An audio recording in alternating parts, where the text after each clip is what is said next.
Friends, पहले last video में हमने देखा एंडोक्राइन सिस्टम। अभी आज हम देखेंगे रिप्रोडक्टिव सिस्टम।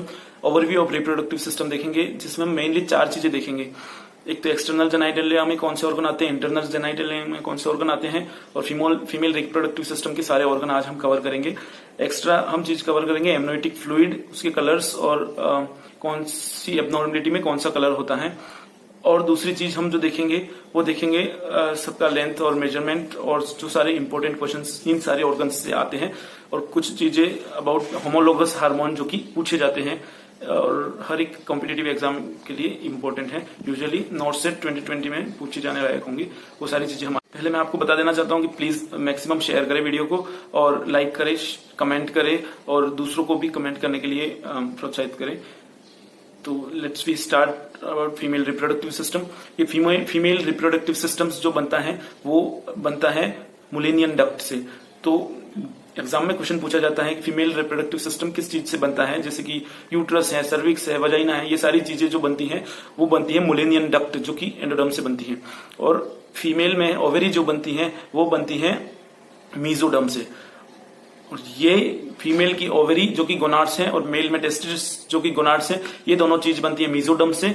और ये जो ओवरी होती हैं वो टेस्टिस के होमोलोगस होती हैं और जो एक दूसरे के होमोलोगस होते हैं ओवरी और टेस्टिस। तो we will see what are the organs in external genital. तो एक्सटर्नल जेनिटेलिया में आते हैं labia minora, labia majora, mons pubis और क्लिटोरिस। ये चीजें आती है वो है एक्सटर्नल जेनिटलिया में आती हैं। मॉन्स प्यूबिस जो कि ट्रायंगल होता है जिसपे हेयर ग्रोथ करते हैं, जिसके एडिपोस टिश्यू से मिलकर बना होता है और उस पे हेयर ग्रोथ पाई जाती है। ये क्वेश्चन पूछे जाते हैं। तो मॉन्स प्यूबिस एक हो गया। नेक्स्ट हो गया Libya minora, labia majora. Libya majora जो होती है वो आउटर साइड की जो लेयर होती है उसको लिबिया मेजोरा बोलते हैं, और वो चीज जो होती है वो स्क्रोटम के होमोलोगस होती है। लिबिया आउटर जो वजाइना के आउटर फोल्ड जो होता है उसको लिबिया मेजोरा बोलते हैं, फिर इनर फोल्ड जो होता है उसको लिबिया माइनोरा बोलते हैं।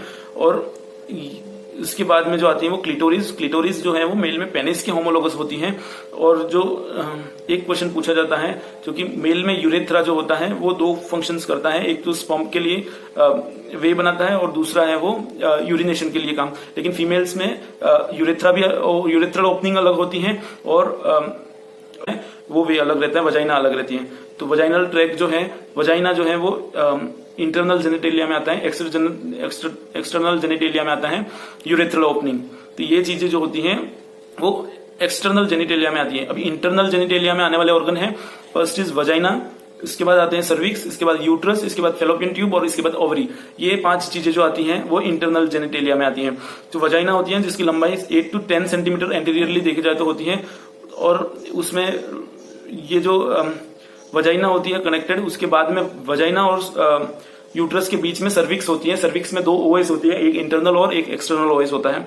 और उसके बाद स्टार्ट होता है यूट्रस प्रेजेंट रहता है between fallopian tubes and cervix. Uterus की लेंथ होती है 7.5 सेंटीमीटर, उसका 5 सेंटीमीटर ब्रॉड होता है और थिकनेस होता है 3 सेंटीमीटर, और 2.5 to 3 सेंटीमीटर उसका ब्रॉडनेस होता है। और फेलोपियन ट्यूब और ओवरीज जो होती है वो पेयर्स में होती है, 2 फेलोपियन ट्यूब होती है और ओवरीज होती है। तो फेलोपियन ट्यूब के एंड्स पे जो दोनों एंड्स पे ओवरी प्रेजेंट रहती है, और वो ओवरी है वो यूट्रस से कनेक्टेड रहती है, और वो जो लिगामेंट उसको कनेक्ट करता है वो मिजो ओवेरियन लिगामेंट होता है जो कि एग्जाम में पूछा जाता है। ओवरी को जो फेलोपियन ट्यूब के फिम्ब्रिये रहते हैं वो होल्ड करके रखते हैं, और वो फिम्ब्रिये हैं उसका मेन फंक्शन ये होता है कि वो जो ओवरी से सेकेंडरी ओवा रिलीज होता है उस सेकेंडरी ओवा को एम्पुला और इस्थमस के जॉइंट पे लाते हैं। तो ये सारे ऑर्गन्स हैं वो इंटरनल जेनिटेलिया में आते हैं। एक क्वेश्चन पूछा जाता है फर्टिलाइजेशन कहाँ होता है, तो इस्थमस और एम्पुला के जॉइंट पे होता है और एम्पुला में मैक्सिमली होता है। दूसरा क्वेश्चन जो पूछा जाता है स्पर्म का लाइफ कितना होता है, तो स्पर्म का लाइफ होता है 36 to 72 आवर्स, और ओवा जो सेकेंडरी ओवा है उसका लाइफ साइकिल पूछा जाता है तो वो 24 to 36 आवर्स होता है। इसके बाद में ये पूछा जाता है कि फेलोपियन ट्यूब और यूट्रस के बीच में जो एंगल होता है उस एंगल को क्या बोलते हैं, उसको कोरोना बोलते हैं। और इसके बाद में क्वेश्चन पूछा जाता है कि इम्प्लांटेशन अगर होता है, जो कि फर्टिलाइज्ड एग जो है वो कहाँ पे इम्प्लांट होता है, तो ये होता है एंटीरियर और posterior wall of uterus near the fundus. अगर नियर द फंडस ना होके वो नीचे हो जाता है तो फिर उसको एंटी पार्टम हेमरेज के बोलते हैं। जैसे प्लासेंटा प्रीविया हो गया जो कि लोअर यूट्राइन सेगमेंट में इम्प्लांट होता है, वो एक टाइप का एबनॉर्मलिटी हो गया। नॉर्मली जो इम्प्लांटेशन होता है वो एंटीरियर और posterior wall of uterus near the fundus होता है। नेक्स्ट चीज हम देखेंगे वो देखेंगे कि ओवरीज जो होती हैं वो हार्मोन कौन कौन से सीक्रेट करती हैं। ओवरीज से मेनली दो हार्मोन सीक्रेट होते हैं, एक तो ईस्ट्रोजन होता है, दूसरा होता है वो प्रोजेस्टेरोन होता है। ओवरी में ओवेरियन फॉलिकल्स होते हैं जो कि बहुत ही छोटे छोटे होते हैं और उनकी ग्रोथ होती है एट द प्यूबर्टी के टाइम पे एफएसएच सीक्रेट होता है और जो फॉलिकल्स होते हैं उनकी ग्रोथ करवाता है और ग्राफियन फॉलिकल बनवाता है। ये ग्राफियन फॉलिकल्स हैं वो रप्चर तब होता है जब एंटीरियर पिट्यूटरी एलएच सीक्रेट करती है और ये एलएच सिक्रीशन होता है 11 to 12 डेज और ग्राफियन फॉलिकल को रप्चर कर देता है 12th डे पे। और 13 to 14th डे जो होता है, जो 14th डे पे जो ओवा होता है वो फिम्ब्री कैच करके उसको एम्पुला में ले आते हैं। तो 14th डे पे जो है वो फर्टिलाइजेशन होने के मैक्सिमम चांसेस रहते हैं। उसका रीजन वही है कि 14th डे पे एम्पुला और इस्थमस के जॉइंट पे वो आ जाता है। नेक्स्ट चीज हम देखेंगे ये हार्मोन कौन कौन से सीक्रेट करती हैं। एफएसएच और एलएच जो हार्मोन है वो एंटीरियर पिट्यूटरी के हैं और ईस्ट्रोजन और प्रोजेस्टेरोन सीक्रेशन होता है वो ओवेरी करती हैं। तो ईस्ट्रोजन मैक्सिमम सीक्रेशन करता है ओवेरियन फॉलिकल और प्राइमरी फॉलिकल्स जो है वो 90% ऑफ ईस्ट्रोजन सीक्रेट करते हैं और 10% ऑफ प्रोजेस्टेरोन सीक्रेट करते हैं। लेकिन जो सेकेंडरी ओवा रिलीज होने के बाद में एक चीज सेकेंडरी ओवा रिलीज हो जाता है और बाद में जो खोल बचती है उसको कॉर्पस ल्यूटियम बोलते हैं, जो कि येलो बॉडी भी बोलते हैं उसको। और वो है वो मैक्सिमली 90% ऑफ प्रोजेस्टेरोन सीक्रेट करती है और 10% ऑफ ईस्ट्रोजन सीक्रेट करती है। ये दो हार्मोन है जिनके फंक्शंस हैं। ईस्ट्रोजन है वो एंडोमेट्रियम की ग्रोथ करवाता है, एंडोमेट्रियम की ग्रोथ बना के उसको गद्दीदार बनाता है और जो प्रोजेस्टेरोन होता है वो जो ग्रोथ हुई है उसको मेंटेन करता है। तो ये दोनों हार्मोन के फंक्शंस हैं। और ईस्ट्रोजन का दूसरा फंक्शन ये है कि वो सेकेंडरी सेक्सुअल कैरेक्टरिस्टिक के लिए रिस्पॉन्सिबल है। नेक्स्ट फेलोपियन ट्यूब में सीलिया पाई जाती है। सीलिया जो है उनका फंक्शन पूछा जाता है तो वो जो फर्टिलाइज्ड ओवा रहता है उसको न्यूट्रिशन प्रोवाइड करता है और उसको मूवमेंट के लिए हेल्प करता है। तो जो फर्टिलाइज्ड ओवम एम्पुला में रहता है उसको मूव करा के at the time of 4th day वो यूट्रस में एंट्री करता है और एंटीरियर और पोस्टीरियर वाल ऑफ यूट्रस में इम्प्लांट हो जाता है। और इम्प्लांटेशन कभी होता है तो इम्प्लांटेशन होता है 7 to 10 डेज में, मतलब स्टार्ट 7th डे पे होता है और कंप्लीट होता है 10th डे पे। तो जो टू सेल बनती है, मतलब 2n से ओवा और स्पर्म फर्टिलाइज होकर 2 सेल बनती है, उसको ब्लास्टोमीर बोलते हैं। इसके बाद 2 से 4 सेल बनती है, 4 से 16 सेल बोलती है। 16 सेल स्ट्रक्चर जो बनता है तो उसको 4th डे पे वो यूट्रस में एंट्री करता है। और इसके बाद में 4 स्टेप्स होती हैं जिससे इम्प्लांटेशन होता है। पहली स्टेप्स जो होती है वो होती है अपोजिशन, मतलब वाल ऑफ द यूट्रस के सामने आके वो खड़ा हो जाता है तो उसको अपोजिशन बोलते हैं। फिर इसके बाद में होता है अधेशन, जो वाल ऑफ द यूट्रस के सामने सेकेंडरी ओवा मतलब ओवम और जो फर्टिलाइज्ड एग है जाइगोट वो चिपक जाता है, उसको बोलते हैं अधेशन। इसके बाद 3rd स्टेप है पेनिट्रेशन, जो कि वाल ऑफ यूट्रस की जो एंडोमेट्रियम होती है उसमें धस जाता है, जिसको बोलते हैं पेनिट्रेशन। और लास्ट उसमें इम्प्लांट हो जाता है, उसको बोलते हैं इम्प्लांटेशन। ये 4 स्टेप्स हैं जिससे इम्प्लांटेशन होता है। तो इम्प्लांटेशन स्टार्ट होता है 7 डेज पे, कंप्लीट होता है 10 to 11 डेज पे। अगर जो जाइगोट होता है उसके ऊपर जो कोरोना रेडिएटा होता है वो कोरोना रेडिएटा 5th डे पे means 5th to 6th day पे वो डिसअपियर हो जाता है, जिसकी वजह से वो इम्प्लांट होता है। अगर कोरोना रेडिएटा डिसअपियर नहीं होता है तो वो जो फर्टिलाइज्ड एग है वो नीचे की तरफ आ जाता है और उसकी जगह पे इम्प्लांट ना होकर वो lower segment of the uterus में इम्प्लांट हो जाता है, उसको बोलते हैं प्लासेंटा प्रीविया। प्लासेंटा प्रीविया का एक रीजन ये हो सकता है कि उसके बहुत सारे कॉजेज हैं, जैसे कि मल्टीपल प्रेगनेंसी है, ग्रांड मल्टीपेरा है, एंड ये भी एक वजह है कि कोरोना रेडिएटा जो है डिसअपियर नहीं होंगी तो वो लोअर यूट्राइन सेगमेंट में गिर जाता है एग और उधर ही इम्प्लांट हो जाता है। और कोरोना रेडिएटा अगर डिसअपियर नहीं होती है तो वो सर्विक्स में एक्टोपिक प्रेगनेंसी भी हो सकता है। दूसरा रीजन, अगर जल्दी से जल्दी डिसअपियर हो जाती है तो भी एक्टोपिक प्रेगनेंसी हो जाती है और फर्टिलाइज्ड एग जो है वो फेलोपियन ट्यूब में इम्प्लांट हो सकता है। नेक्स्ट हम देखेंगे menstrual cycle. Menstrual cycle means जो मेंस्ट्रुएशन आता है, जो कि उसका लेंथ पूछा जाता है तो वो 28 डेज का होता है। और अगर एवरेज लेंथ पूछा जाता है मींस रेंज पूछा जाएगा तो वो 21 to 35 डेज तक का हो सकता है। और ब्लीडिंग फेज कितना टाइम तक रहता है तो 3 to 5 डेज हो सकता है और मैक्सिमम अगर होता है तो 7 डेज तक हो सकता है। तो मेंस्ट्रुअल साइकिल जो होता है उसमें फेजेस कितना होता है? फर्स्ट फेज जो होता है उसको मेंस्ट्रुअल फेज बोलते हैं, उसमें ब्लीडिंग फेज होता है जिसमें एंडोमेट्रियम है वो कट फट के बाहर आता है, उसको मेंस्ट्रुअल फेज बोलते हैं। और ये फेज जो है वो फर्स्ट डे से लेके 4th डे या 5th डे तक रहता है, और नेक्स्ट 5th या 6th डे से दूसरा फेज शुरू होता है, और उस फेज को नेक्स्ट फेज रहता है वो प्लोरीफिलेटिव फेज रहता है, वो 6th से लेके 14th डे तक रहता है। 14th day means 13 to 16 days के बीच में ओवम रिलीज होता है, तो ओवम है वो फर्टिलाइज्ड हो सकता है। अगर नहीं फर्टिलाइज्ड होता है तो फिर सिक्रेटरी फेज आता है, और सिक्रेटरी फेज चलता है 16 से लेके 28 डेज तक सिक्रेटरी फेज रहता है। फिर अगेन सेकेंड साइकिल जो है वो बिगिन होता है। तो ये मेंस्ट्रुअल साइकिल होता है, उसमें मेनली ब्लीडिंग फेज जो होता है वो कितना टाइम तक रहता है पूछा जा सकता है, तो 5 to 7 डेज तक रहता है मैक्सिमम, और किसी किसी में 3 डेज का भी रहता है। तो ये हो गया एक क्वेश्चन पूछा जाने वाला। फर्टिलाइजेशन कभी होता है तो वो 13 to 16th डे के बीच में होता है, रेंज पूछा जाए तो, और एग्जैक्ट पूछा जाए तो 14th डे पे होता है। सिक्रेटरी फेज कब होता है? 16 से लेके 28 डेज के बीच में सिक्रेटरी फेज होता है। तो ये 3 फेज होते हैं जो कि अगर फर्टिलाइजेशन होता है तो सिक्रेटरी फेज नहीं आता है, और जो ओवा सिक्रीट होने के बाद कॉर्पस ल्यूटियम बचता है, वो कॉर्पस ल्यूटियम जो है वो प्रोजेस्टेरोन का सिक्रीशन करता है और एंडोमेट्रियम को शट डाउन होने से रोक लेता है।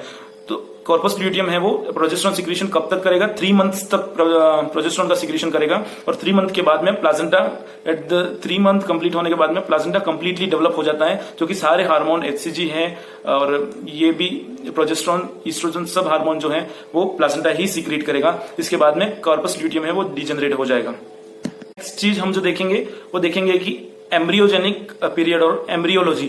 एम्ब्रियोलॉजी बहुत ही ब्रॉड टॉपिक है जो कि कुछ टाइम में कवर नहीं हो सकता, लेकिन हम इंपॉर्टेंट चीजें देख लेंगे जो कि एग्जाम्स में पूछा जाता है। एम्ब्रियोजेनिक पीरियड मींस जो बच्चे का डेवलपमेंट कैसे होता है और स्टार्ट कहां से होता है। फर्स्ट जाइगोट्स जो बनता है वो ब्लास्टोमियर बनेगा, ब्लास्टुला बनेगा, फिर ट्रोफोब्लास्ट बनेगा, 16 सेल स्ट्रक्चर बनेगा, उसको ट्रोफोब्लास्ट बोलते हैं, और 16 सेल स्ट्रक्चर 64 सेल स्ट्रक्चर जो होता है उसको ट्रोफोब्लास्ट बोलते हैं, और 64 सेल स्ट्रक्चर यूट्राइन कैविटी में आता है 4th डे पे। इसके बाद में उसमें जो सेल्स जो होती हैं वो एक सर्कुलर और स्फेरिकल शेप में जम जाती हैं, और जो बाहर की जो सेल्स जमने के बाद में कुछ सेल्स जो होती है वो एक साइड में डिपॉजिट हो जाती हैं, और उसको हम बोलते हैं इनर सेल मास। अभी इनर सेल मास जो बनता है उसके बाद में 3 जर्म लेयर बनती है, first, second and third germ layer भी बोल सकते हैं, और एंडोडर्म, एक्टोडर्म और मीजोडर्म बोल सकते हैं। सबसे पहले बनती है वो एंडोडर्म है, इसके बाद बनती है मीजोडर्म है, और इसके बाद बनती है एंडोडर्म, एक्टोडर्म, और लास्ट में बनती है मीजोडर्म। तो बहुत सारी चीजें होती हैं, पूरी बॉडी का डेवलपमेंट जो होता है वो इन 3 लेयर्स से बनता है। लेकिन मेनली पूछा जाने वाला क्वेश्चन एंडोडर्म से अगर कोई पूछा जाता है तो ओरल केविटी से लेके अपर रेक्टम तक जो बनता है वो सारी चीजें एंडोडर्म बनाती हैं। उसमें ओरल केविटीज में टीथ, टंग और इसोफेगस आ गया, इसके बाद में स्टमक आ गया, डियोडिनम आ गया, स्मॉल इंटेस्टाइन, लार्ज इंटेस्टाइन, और फिर उसी से लीवर और सारे एसेसरी ऑर्गन बनते हैं, पेनक्रियाज बनता है, और गॉल ब्लैडर भी उसी से बनता है, और लास्ट में सिग्मोइड कॉलम तक और उसके अपर रेक्टम तक जो बनता है वो एंडोडर्म बनाती है। लोअर रेक्टम जो बनाता है वो एक्टोडर्म बनाता है, और ये एंडोडर्म बनाती है। एक्टोडर्म क्या बनाता है? एक्टोडर्म जो अपने ऊपर आइज से लेके कान के ऊपर से लेके सारे स्पाइनल कॉर्ड, सारा सेंट्रल नर्वस सिस्टम जो बनता है वो सारा एक्टोडर्म बनाती है। मेनली ये दांत हैं, उसके इनेमल लेयर जो होती है वो एक्टोडर्म बनाती है, नेल्स बनाती है, एक्टोडर्म बनाती है। तो मीजोडर्म बनाती है। मीजोडर्म दोनों लेयर के बीच में लास्ट में बनती है, और उसपे 2 गोनाडल रिज बनते हैं जो कि गोनाड्स का डेवलपमेंट करती है। तो ओवेरी और टेस्टिस जो बनते हैं वो मीजोडर्म बनाती है। अभी मीजोडर्म्स जो है वो यूरिनरी सिस्टम्स भी बनाती हैं, जो कि कुछ पोर्शंस जो होते हैं वो मीजोडर्म बनाती है और कुछ है वो एक्टोडर्म बनाते हैं। तो ये 3 लेयर होती हैं जो बॉडी के अलग अलग पार्ट्स बनते हैं। Central nervous system, respiratory system, ये सारी चीज, रेस्पिरेटरी सिस्टम बनता है एंडोडर्म से बनता है। तो ये सारी चीजें हुए वो ये 3 जर्म लेयर से बनती हैं। ये 3 जर्म लेयर बनने के बाद में नीचे दूसरी सेल्स बनती हैं और यॉक सेल बनाती हैं, जिसमें यॉक सेल जो है वो टिल 3 मंथ्स तक ब्लड सप्लाई बच्चे में, बेबी में करती हैं, और इसके बाद में लीवर करता है। और जैसे ही प्लासेंटा अच्छे से डेवलप हो जाता है, उसमें प्लासेंटा में कुछ चीजें पूछी जाती हैं कि टर्शियरी विलाई कभी बनता है, तो 21 डे पे टर्शियरी विलाई बन जाता है। हार्ट का डेवलपमेंट 21 वीक पे कंप्लीट हो जाता है, और कुछ चीजें हैं जो कि 21 वीक पे कंप्लीट हो जाती हैं। तो मतलब सर्कुलेशन जो है बेबी में ब्लड का वो स्टार्ट हो जाता है प्लासेंटा से आफ्टर मतलब 3 to 6 मंथ तो लीवर करेगा, लीवर और स्प्लीन करेगा, इसके बाद में प्लासेंटा से स्टार्ट हो जाता है। तो प्लासेंटा का जो ब्लड है, बेबी का ब्लड है और मदर का ब्लड है, वो कभी भी एक मीन्स कंबाइन नहीं होता है। बेबी अपना ब्लड खुद से बनाता है और मदर का ब्लड है उससे न्यूट्रिएंट्स जो होते हैं, nutrient mainly oxygen, carbohydrate, protein, fat, ये सारी चीजें जो होती हैं वो प्लासेंटल बैरियर को क्रॉस करके एक्सचेंज होता रहता है। अमनियोटिक फ्लूइड जो बनता है, वो अमनियोटिक फ्लूइड जो बनता है वो कहां से बनता है, तो अमनियोन लेयर है वो मैक्सिमली अमनियोटिक फ्लूइड बनाती है और कोरियन है वो लेस अमाउंट में अमनियोटिक फ्लूइड बनाती है। तो अमनियोन और कोरियन दोनों का काम हो गया, अमनियोटिक फ्लूइड बनाती है। दूसरा, बेबी को प्रोटेक्शन प्रोवाइड करती है। जो असेंडिंग वजाइनल जो लैक्टोबैसिलस प्रेजेंट रहता है एसिडिक नेचर का वजाइना में, जो कि इन्फेक्शंस कर सकता है, तो असेंडिंग इन्फेक्शंस प्रिवेंशन करती है। और जो अमनियोटिक फ्लूइड है वो एमनियन और कोरियन लेयर में रहता है, जो कि बेबी को मूवमेंट प्रोवाइड करता है। बेबी जिसमें स्विम करता है और वही बेबी स्वॉलो भी करता है और यूरिन भी उसी में। एम्ब्रियोलॉजी में पूछे जाने वाले दूसरे जो क्वेश्चन है वो है कि जो जाइगोट होता है, जो कब तक जाइगोट बोलते हैं, इसके बाद में एम्ब्रियो बोलते हैं 14th डे तक, और इसके बाद में फीटस बोलते हैं टिल 9 मंथ तक। और 9 मतलब प्रेगनेंसी, आफ्टर प्रेगनेंसी जो बेबी होता है उसको न्यूबॉर्न बोलते हैं, और 28 डे तक न्यूबॉर्न बोलते हैं, और उसमें 7 डेज तक अर्ली न्यूबॉर्न बोलते हैं, और 7 to 28 डे तक लेट न्यूबॉर्न बोलते हैं। और न्यूबॉर्न, और इसके बाद में आपको सारे स्टेज पता होंगे, infant, toddler, pre Schuler, Schuler, adult, adulthood, like wise जैसे जैसे ग्रो होता रहता है नाम दिए गए हैं। दूसरे जो क्वेश्चंस पूछे जाते हैं वो अमनियोटिक फ्लूइड के बारे में पूछे जाते हैं। तो अमनियोटिक फ्लूइड जो है वो 12th वीक पे 50 ml रहता है, और 20 वीक पे वो 500 ml, 4 to 500 ml रहता है, और एट टर्म 36 to 38 वीक पे वो 1 लीटर रहता है, जो कि पोली हाइड्रोमनियाज और ओलिगोहाइड्रोमनियाज दो चीजें रहती हैं, जिसमें ओलिगो में लेस देन 200 भी हो सकता है और पॉलीहाइड्रोमनियाज में मोर देन 2000 ml भी हो सकता है। एक चीज पूछी जाती है, सेकेंड ट्राइमेस्टर पे अमनियोटिक फ्लूइड जो है उसका असेसमेंट करते हैं और अल्फा फीटोप्रोटीन चेक करने के लिए, तो वो कब किया जाता है, तो सेकेंड ट्राइमेस्टर्स में किया जाता है। दूसरा, अमनियोटिक फ्लूइड्स के फंक्शंस क्या क्या है, तो ये बेबी को स्विम करने के लिए अलाउ करता है, और जिसमें बेबी का मूवमेंट, वो क्विकनिंग, सारी चीजें अमनियोटिक फ्लूइड की हेल्प से कर सकता है। दूसरी चीज, अमनियोटिक फ्लूइड्स जो होता है वो जिंक होता है, जिसमें जो कि बेबी को इन्फेक्शन से बचाता है। दूसरा, बेबी को डिहाइड्रेशन, सारी चीजें जो है वो अमनियोटिक फ्लूइड में रहने की वजह से नहीं होती है। तो ये सारी चीजें जो होती हैं अमनियोटिक फ्लूइड के फंक्शंस हैं। तो एक शॉक जो है, शॉक प्रिवेंशन जो है वो अमनियोटिक फ्लूइड करता है। ये क्वेश्चंस जो है वो पूछा जाता है।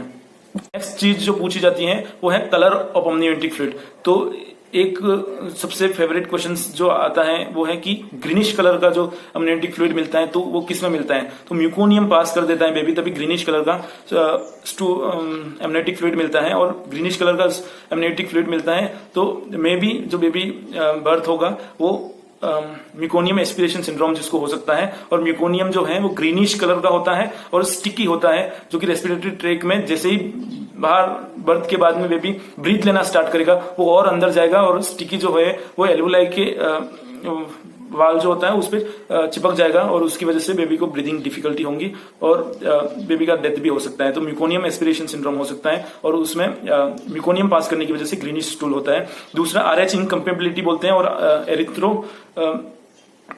जो RH इनकम्पेबिलिटी बोलते हैं उसमें येलो कलर का जो है वो अमनियोटिक फ्लूइड मिलता है, और टोबैको कलर का या सेफ्रॉन कलर का जो मिलता है वो इंट्रायूट्राइन फीटल डेथ में मिलता है, और एक इंट्रायूट्राइन फीटल डेथ, और जो टर्म से ज्यादा अगर हो जाता है, जैसे 38 वीक के बाद में भी डिलीवर नहीं होता है, तो ये कलर मिलता है। और जो अगर टर्म के बाद भी बेबी का बर्थ नहीं होता है तो उसकी वजह से जो अमनियोटिक फ्लूइड है वो कम भी हो जाता है, जो कि 1 लीटर में एट टर्म रहता है, जो कि 800 ml हो जाता है। तो ये कभी होता है जबकि 38 वीक्स से ज्यादा टाइम हो जाता है। दूसरा एक क्वेश्चन पूछा जाता है कि फंडल हाइट है वो मतलब 2 टाइम पे सेम रहती है, एक तो 32 वीक्स पे से जो जितनी रहती है 34 वीक पे जितनी रहती हैं उतनी ही 38 वीक पे रहती हैं। तो ये क्वेश्चन पूछा जाता है। तो हम डिफरेंशिएट कैसे करेंगे कि 34 वीक हो रहा है या 38 वीक हो रहा है? तो वो हम पाउलिक ग्रिप चेक करेंगे। अगर बेबी का हेड जो है वो पेल्विस में एंगेज हो गया है तो 38 वीक है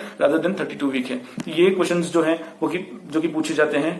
तो ये वीडियो आपको कैसा लगा मेरे को कमेंट में बताना, और नेक्स्ट वीडियो कौन सा चाहिए वो भी बता देना। इसे मैक्सिमम शेयर करो। Thank you so much for watching the video.